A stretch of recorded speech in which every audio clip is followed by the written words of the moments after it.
Hello, everybody. This is Jessie at Grace and Truth Ministries. Today, we are going to dig into our Virtuous Wife or Proverbs 31 study. This is the third video in the series. So if you're just starting with me on it, there are 1 and 2 previous videos. What I'm doing with you guys is I'm taking like the whole proverb and I'm just breaking it down verse by verse and just diving deep into God's word and what he has for us to learn in the scriptures. It has been so fun so far. I'm really enjoying the process. I have to be honest with you. I did an individual study on this first before I actually chose to film this. And so some of these study notes that you're gonna look at, they're they're a little bit older, but that's because I've just been taking my time to try to work through the word myself first and then come back with you guys in it. So just bear with me because you're gonna see a date from July, but it's February now. So anyways, this is a video that is one of the longer videos because it is an in-depth Bible study. So I recommend that you watch it when you have enough time to dedicate to it. And just so that you don't feel stressed or pressured, or you can always pause it and begin again. But it's definitely, in my opinion, worth your time to really dig into what God has to say about Proverbs 31. It has been instrumental, so instrumental in my life as a mother, just to really understand it. The truth is that the Proverbs 31 woman, she is the ultimate designed woman that God basically says in his authority, this is what, if all women could meet the standard he has, it would be that. And so I think if you love Christ and if you love the Lord and you're a female, it is so important to know and understand what he says about us and what he thinks and what he wants a woman to achieve in her life and why. And the thing about digging into the scriptures deeply is that we're going to better understand the whys, because God gives us his word for our understanding and our wisdom. And fear of the Lord is the beginning of all wisdom. And for us to really have that fear of the Lord, he also tells us that having the knowledge, it brings us closer to him. And so this is where I think it's super important. So all that said, this is the journal that I've been using for the Proverbs 31 study. You don't need it. You can just get your own. I know I said that in the other 2 videos too. You can just have a notebook. Feel free to pause the video, skip over things, rewind, however you want to do this. This is your study too. And it is just one resource. Obviously, there's plenty of videos and sermons and things like that about the Proverbs 31 woman. I think there's so many things in the Bible that are just key, really important things. And she is definitely one of those things. That is why so many ministries focus their time and energy on her. So the way I set this up for people is, well, actually I set it up for myself, but the way I'm going to share it with you guys too is I start with the verse that I'm studying. And in this case, it's Proverbs 31:13. So that's what we're going to study today. I start personally by just laying the verse out in the center of my page. And then I color code or highlight the parts that I find to be important. So I'll just dig into those step by step, because I think when he writes out a verse through man, he inspires the word choices that are there are specifically inspired for reasons that go beyond our understanding if we don't dig into them in depth. So that's the way I like to study. If you're here, that's awesome, because that means you're going to study like that too. And hopefully you can learn some things. And oh my gosh, I'm making shadows. Sorry about that. It's just going to be what it is. I'll try not to make shadows. Maybe I'll use my left hand instead of my right hand. Okay. So I always start, like I said, I'll write these and then I'll make the colors, and then I pause. I don't do these like boxes first. The first step I do is I seek out, what do other translations say about the word? And the reason why I do that is because sometimes, like, I might be using a certain translation, and that might just be because it's the Bible I have on hand, or maybe it's just the Bible I prefer to use.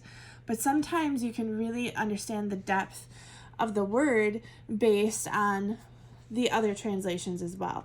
Now, this is my third page and my third breakdown and my third video. I have to say, towards the end of my doing these studies, I do change up my format a little bit, and you'll see that later on. But for now, I did not indicate what translations said these things. I apologize. I probably should have did it differently. But this is just what it says right now.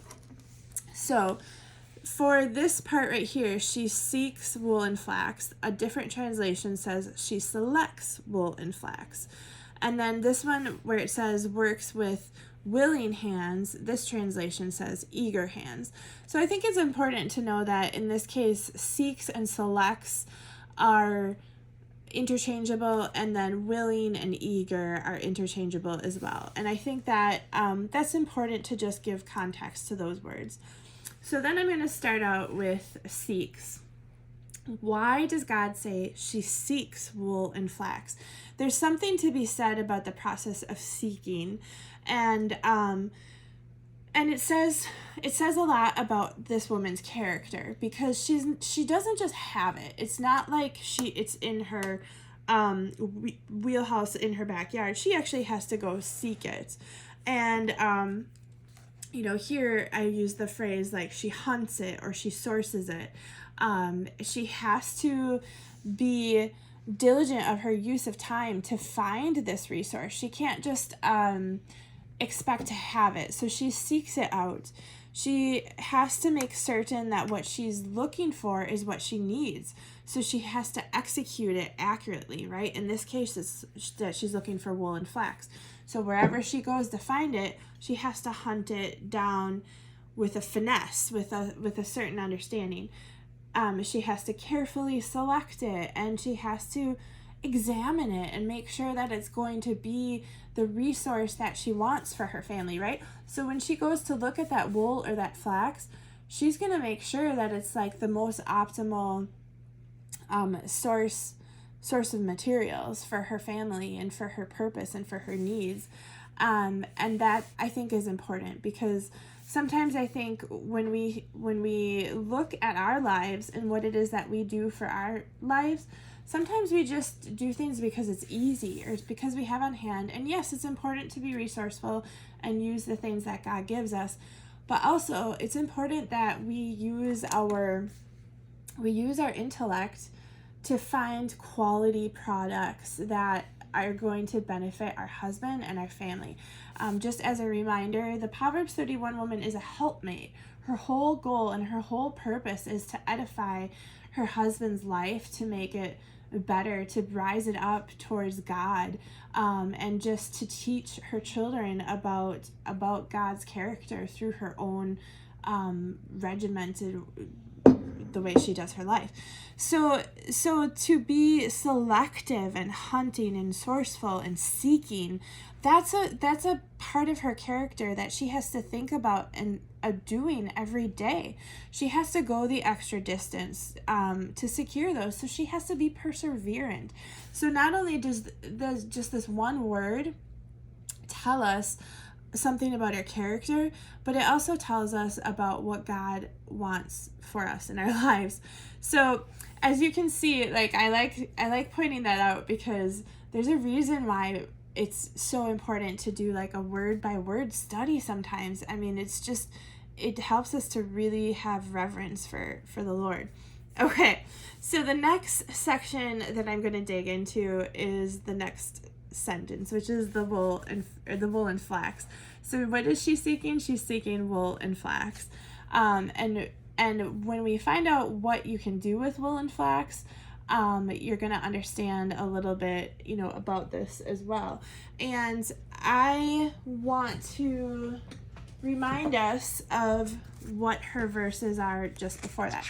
Because the other thing I like to do when I'm reading is make sure to understand the context of what we're reading. So in this case, just before this verse, it says she does him good and not evil all the days of her life.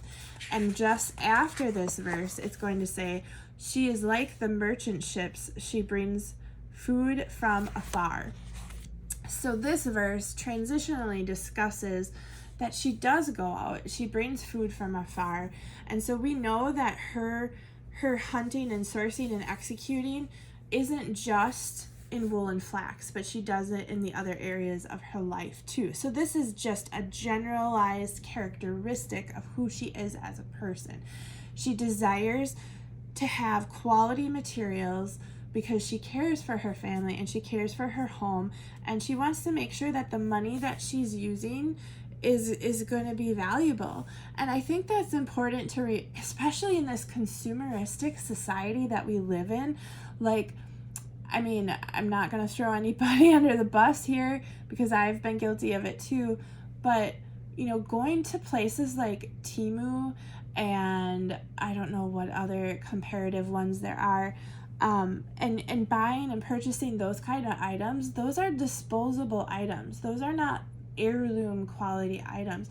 They're not going to last for generations. It's not a legacy piece that she's giving and creating if she's using Temu.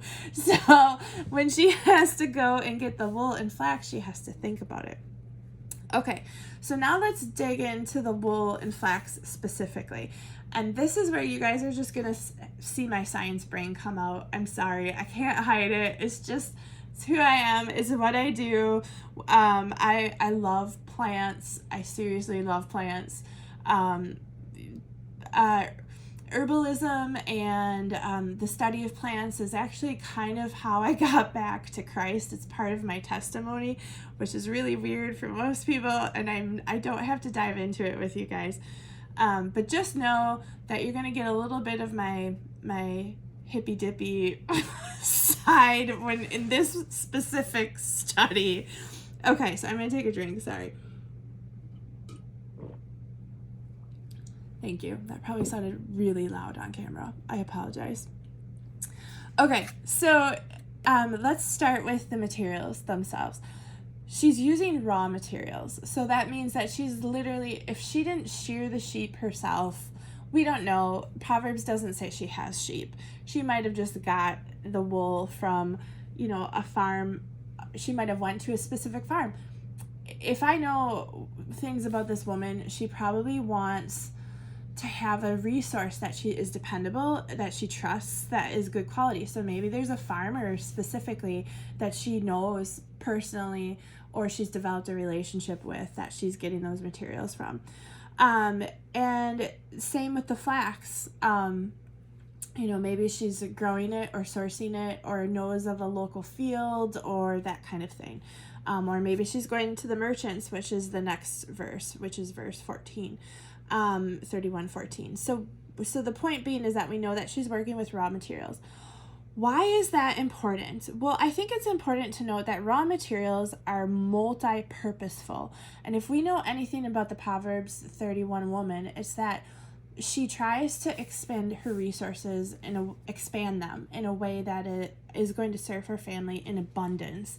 And one of the ways that she can create that abundance is having a multi-purposed resource at her disposal. So those raw materials of having the flax specifically can be used in a variety of ways. And when I dig into flax, we'll talk about those ways. So another thing that about these raw materials is that she has to do something with them. So now we know that she's not trying to take the easy way out of what she's doing. She actually has to use her hands and dig in and do the work. Okay, the wool is going to have to be spun. Maybe she got it in clumps, just sheared right off the sheep, and somebody just gave her a bag and she's got to go home and use and spin it. We know in a later verse it does talk about using the spindle, so that it is quite possible she's literally spinning the wool herself. We know that flax is a seed, and it's like a seed that has to be ground. It's and it doesn't sustain itself. Its shelf life is not very long. Once it's ground, it has to be like used up right away, and that's the food version. The plant version, we know that the flax it has a specific growing season. In order for it to be used for the fiber, it has to be harvested right before the flower grows. So she has to know the season that it's going to grow in. She has to be aware of when it's most optimal in its energetic properties right before the flower comes. And then she has to go and use a brush and comb it out and make it into a fiber. So there's like parts of her job here that are going to be very laborious, labor intensive. It's not going to be just, I'm going to go get this and I'm going to be done with it. This is a multi-step process, which is why it says that she's willingly working with her hands. And I think that's important to know. This isn't, what's the word I'm looking for? This isn't a simple thing. But here's the deal, and I wish I remember the name of this book. I'm going to try to put it in the Dropbox. I should remember it. I rented it from the library the other day. It was about working with your hands.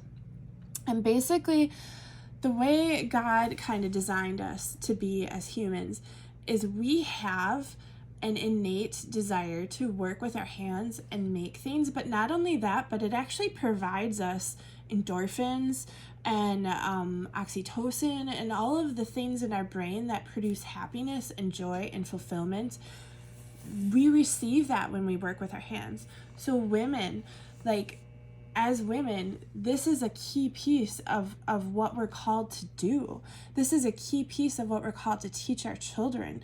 And I think that that's really important in this society that just like goes away from these kind of handmade skills. When everything is a consumption society, when we're consumers instead of producers, what happens is we actually fail to meet our own needs. We think we're meeting our needs by consuming, but we're failing to meet our needs because we're not producing. And so it's beautiful that the Lord, obviously being our creator, he knows that. He knows how he made us. He knows exactly that our brains are going to make oxytocin. He knows that when we work with our hands, we're giving skills to our children. He knows all of these things. And so this is why he desires that in us. Okay, so let's talk about the wool and flax, like combination of the two things, right? Why did God choose these specific items in this verse? Why didn't he just say cotton? Why is it wool and flax? And there's a couple of reasons that I want to dig into with you guys. One of them is that obviously the Bible, God does speak to what fabrics are allowable to be worn within Hebrew culture. And one of the things he says is that wool and flax cannot be mixed. So certain materials cannot be mixed. Like you can't wear a plant made material with an animal made material. That's one of the rules that God has in Leviticus 19:19 for his people. And so it is important to understand, like, well, if they can't be made together, why is she seeking them together? Well, that's because each of these materials has a different purpose for the seasons of her life, of her family. Wool is a warming fabric. It's a fabric that is going to help her family in the wintertime. It's a fabric that's going to keep them insulated from like water and condensation and things of that nature. And flax is a cooling property. It's an inner garment. It's a moisture wicking garment that they can wear in the hot seasons that'll provide like a nice cooling effect to the body. And so in that case as well, the dynamic even goes even more multifaceted. So wool is an outer garment and flax is an inner garment, right?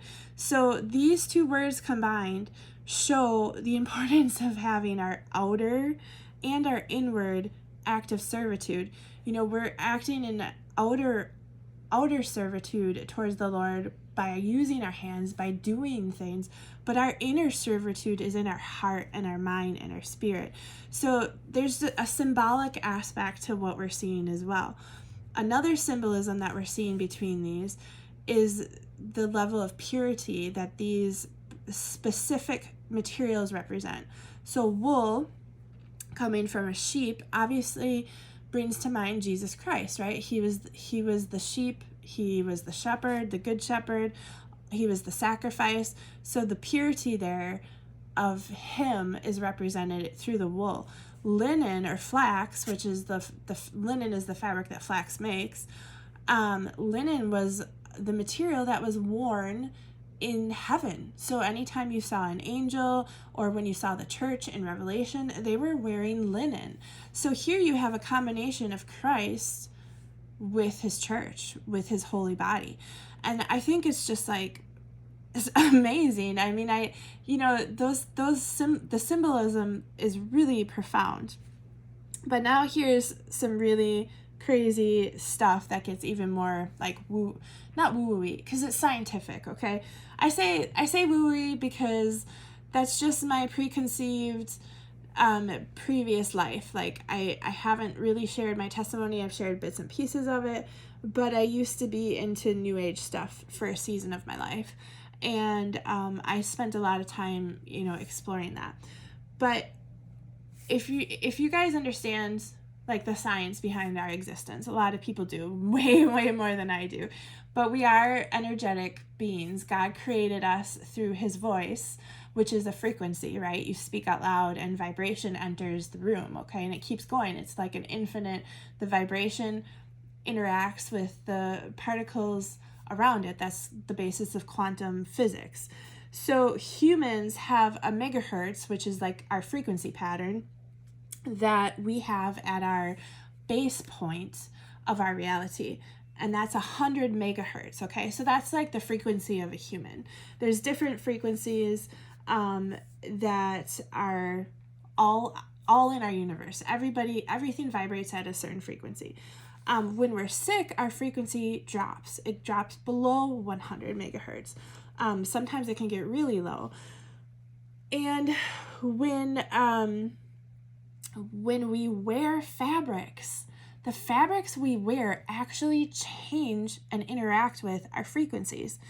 And I think that that's part of information, like God knows innately because he's God, but it's hidden from us. But he doesn't come out and tell us. He doesn't say, Jesse, you need to wear this because your frequency is going to drop if you wear this other thing.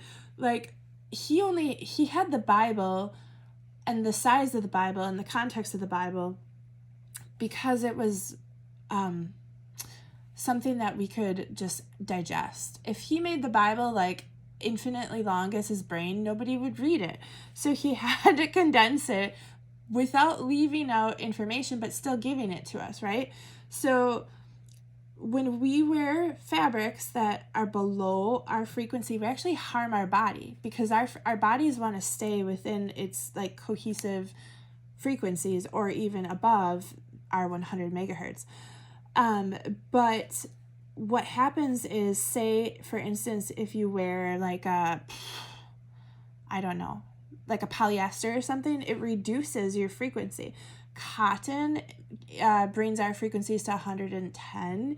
And then wool and linen, these two right here, are the highest frequencied fabrics out there. Linen is at a 5,000 megahertz frequency. It literally acts as an antenna for energy and it accelerates the healing process.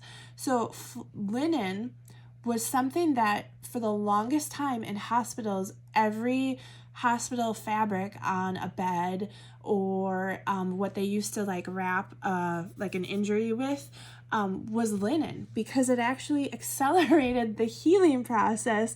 It reduces inflammation. It lowers the risks of blood pressure and cancer and all of those things. So in a lot of these older cultures, in Jewish culture, in Egyptian culture, the Egyptian priests, for instance, were only allowed to wear linen from flax. it was part of their like rules. And Jewish culture, it was highly encouraged to wear linen. And a lot of cultures understood that linen was a material that was super important to our health and to our overall bodies. And the thing that's fascinating to me is how we've gone so far away from that. Wool is a similar property in a different way. And that's another reason why they can't be mixed when you wear them. So wool is a 5,000 frequency. Flax is a 5,000 frequency. But when you put them together, okay, so when you mix them together, they actually counteract their frequencies and they both drop dramatically. I don't know what the outcome is when you stick them together, what the frequency becomes, but it's reduced like heavily to the point where it can actually harm you instead of do you good. So fascinating, right? Like that's my science brain. That's the stuff that fascinates me. So here's another thing that's interesting, like about this wool and flax aspect, is that you want to think about the properties as they symbolize a woman too, right? So flax is a very, very durable resource. It can grow pretty much in any of the growing climates. It does need good soil, however. So if you think of flax as a woman, right? She's strong, she's durable. God made her to hold a family together. She repels away the dirt and things of the world that affect her family. With her patience and understanding, she brings people up, right? So she uplifts their frequencies. Emotionally, she brings them to God's peace. Like if she makes a household that's peaceful and comforting, if she creates that, she's emulating the same properties of the flax. So these are the things that she brings as a helpmate to her husband. And it's just kind of fascinating to me how nourishing and wholesome like these materials are, and that this is what she seeks. She, as the virtuous wife, like she seeks that. She knows that this is going to be comforting and helping of injuries and all of those things, bring a warming presence. So she's intentional, so intentional with her materials. Okay, so that's the materials. Whew, we got through it. We got through my brain. Thank you for joining me. We're not done yet, but we got through what I think is the more weirdo part of it. I hope you enjoyed it. For those of you who think like me, I hope that was enjoyable. For those of you who don't think like me, I hope you learned something. Okay, so now we're going to go on to the willingly works part. This part I just love. I love this so much because the adjective of willingly, I think, is so important. Like it expresses she's doing this without complaint. She's happy about it. She has a good zeal for what she's doing.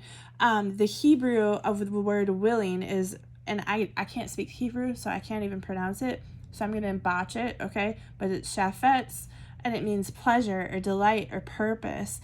So she's literally taking delight in what she's doing here. She's being delightful in her work. She's taking joy in it. And that's what I talked about before, about this study that was talking about working with your hands. It provides joy to you when you do it. She's eager to serve her whole family. She doesn't do this just for herself. She does this for her children and for her husband, and for the members of her household. So she's cheerful in it. She's industrious in it. And I think we can learn that zeal she has there, that we do, it's the zeal that the Lord has for us.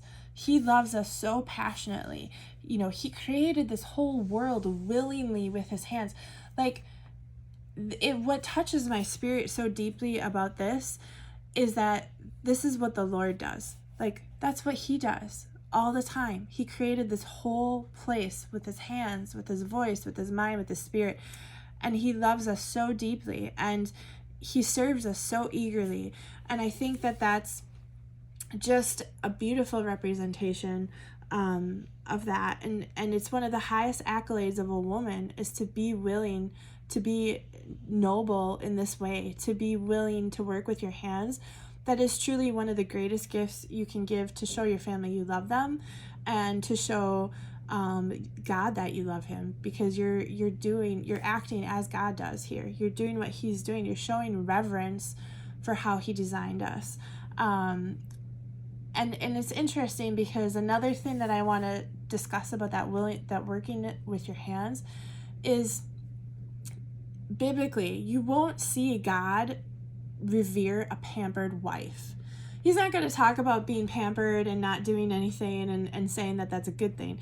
In fact, there's a lot of context in Proverbs that talks about being pampered is a bad thing, or can be a bad thing, and that there's a lot of negative outcomes from something like that. So, and then let's jump to the last part, which is she willingly works with her hands. Okay, so I know we've been kind of sharing this already, but I just want to, dig into that part too. So in this aspect, we know that the productivity of her life, it comes from her hands and her labor. It's not coming from another woman's labor. Like, she might have helpers in her household, because we know this is written from a king's mom to a king. So she's telling him, things that she expects of a future queen, but she's going to have servants under her, right? And I think that makes it even more amazing, the fact that she is using her hands, because what do we think about, like, we see in movies and stuff like this that queens are just like royalty, and they just sit on their little thrones and they tell everybody what to do. Forgive me if if I have a horrible accent. I'm sorry. I am a Midwest American girl trying to pretend to be British. It probably sounds terrible. For all you European people out there, please forgive me. Please forgive my cowfolk accent. I am sorry, but you get the point. Like, in our modern society, the way we understand royalty is that they just tell people what to do. But here she's actually doing the work. She's being productive with her hands. She's being artistic with her hands. She's being skillful. Like, anything she's doing with this wool and flax, she had to learn that. Like, somebody had to teach it to her, or she had to go and ask to learn it. She didn't just know it innately. She doesn't know how to comb out flax unless she learned it. Same with spinning wool. Those things she had to learn. She had to learn how to produce it, and then she had to learn how to create, right? So she's going to be creating clothing, presumably, with these materials, and she had to learn how to do that specifically. She has to be creative with her time, her resources, her energy, and she has to be, like, seasonally kinesthetic, right? So we live in a world that revolves around seasons of nature, and when we're detached from it and we're only consumers and we're not producers, you probably don't see it as much, because you can just go and get a coat when you need a jacket, or you can just go and get some flip-flops when summer comes around. But when you are in a seasonal kinesthetic cycle, there's rhythms and patterns to the nature of the things you do. So if it's harvest season, you're going to pick all of your foods, and then you're going to preserve them in whatever methods you choose to preserve. And then when it's winter and there's no food growing, that's when you're going to be doing the things with your hands. But you may have had to get the flax in the middle of summer and produce a portion of it at that time, because that's when it was ripe, or whatever the case might be. I don't actually know the growing season of flax, so forgive me. But all that said is, maybe she had to produce it in the first aspect, and then wait until the winter time, and then she's gonna make the fabric at that season.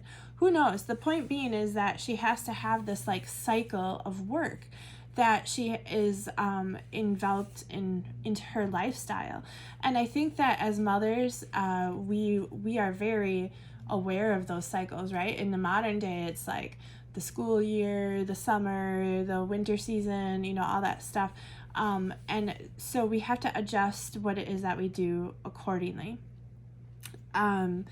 So those are the verses here, broken down word by word by word.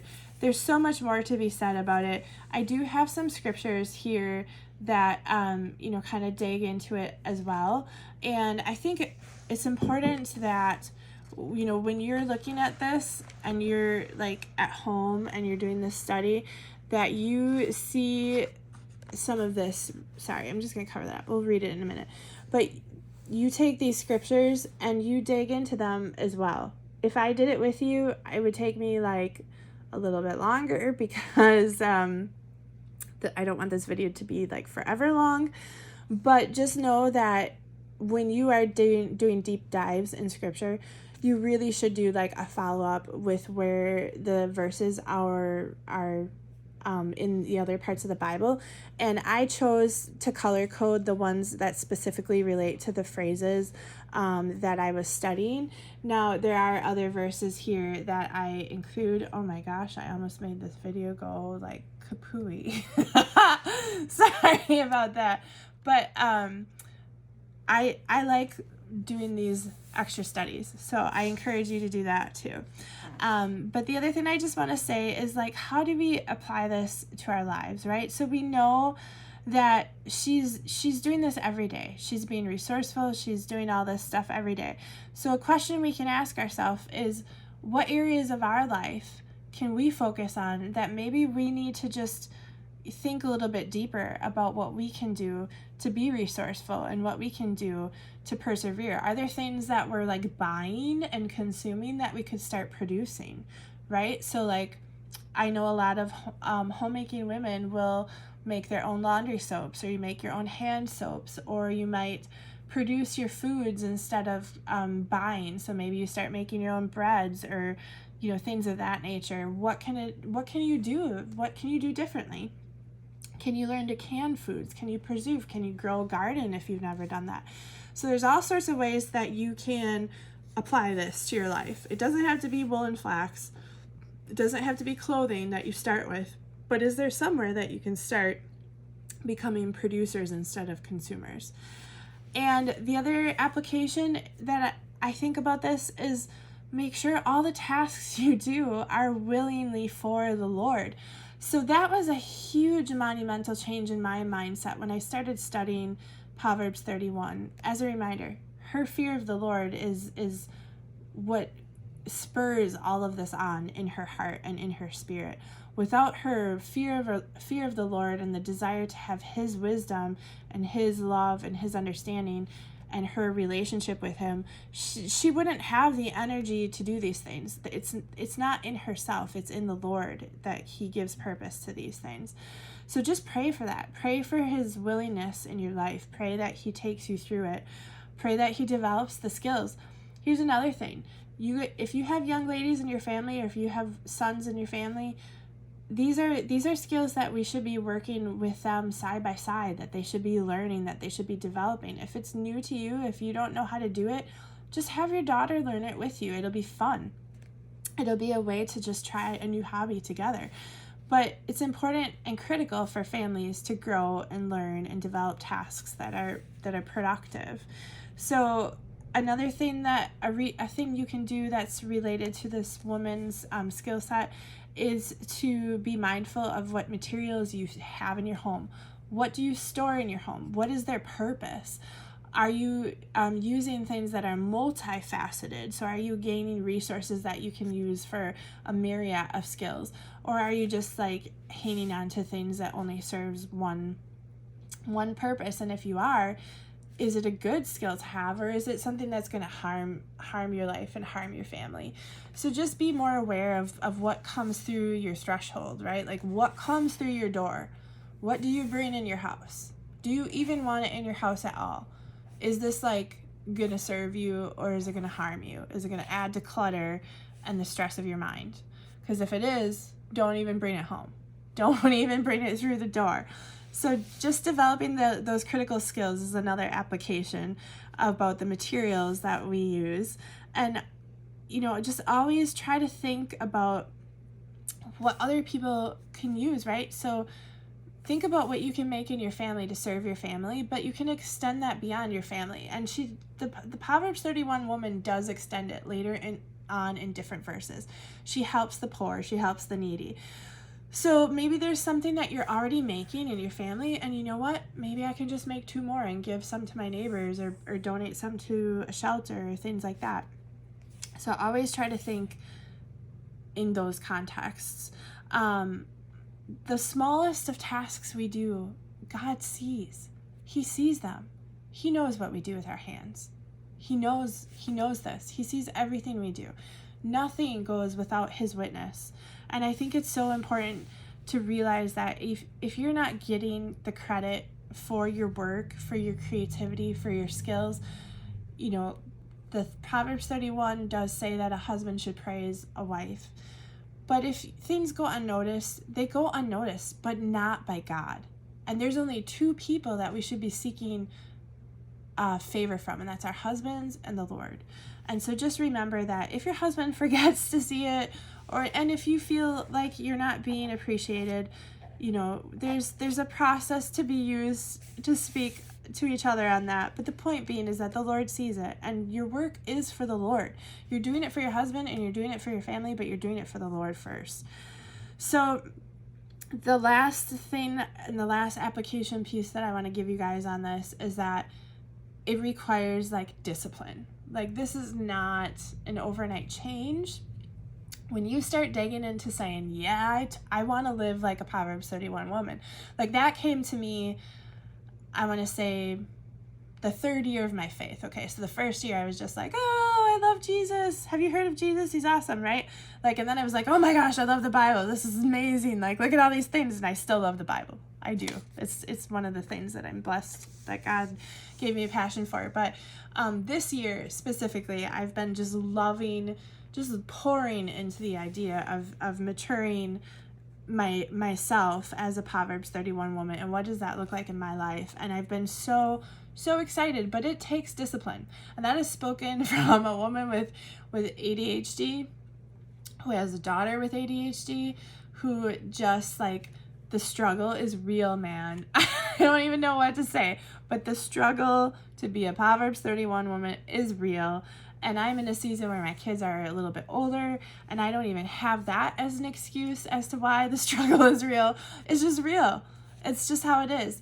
But what I do find, and this is so true, and if I can encourage you in any way, is that the more you dedicate to the Lord, the more he gives, and the more you can receive, and the more you have to do. And that's just the craziest thing, but it's the truth, and it's truth from the Holy Spirit, and you can tell because the sunlight is shining as I speak it. The more you have to give, the more you do, the more you receive, the more you can do. It's like a well springs up in you, and it just flows in abundance from you, and you can't help but give. And the more that you pour into the Lord, the more he pours into you. And it's just this reciprocity that's beautiful. So even though things seem hard and challenging at first, over time, you'll find that you're doing a little more and a little more and a little more. And I can speak to that on my homestead. The very first year I started gardening seemed so hard, and we had 1 garden, and I was like, man, this is really hard, and I don't know if I can do this, and it seemed really complicated. And I didn't can the first year or preserve the foods the first year, and I was like, oh my gosh, what am I gonna do? I gotta pick all this stuff. I didn't grow up with gardens. My parents didn't have them. I didn't learn that. It was a skill I learned in adulthood. And then from there, I went from 1 garden to 2 gardens to 3 gardens. So I think we now have 5 gardens and a fruit forest. And we're going to probably work to do even more. Each year I grow a little bit more. Each year I can a little bit more. Each year I develop a new skill. We dug into maple tapping. Now we have chickens. Every season brings a new skill that you adapt to. And it's where's all this time coming from? I don't know, but we're doing it. And the reason why it works is because it's for God. And the things that we're doing for our family is within his design and his purpose and his plan. So I encourage you to see this woman as a source of inspiration, and to just to dive in. Just start somewhere, anywhere at all. Just start with something. It'll help. The Lord will bring it to you. if you just do it, he will honor that. He will honor your effort, and he will blossom you in abundance and fruitfulness and joy.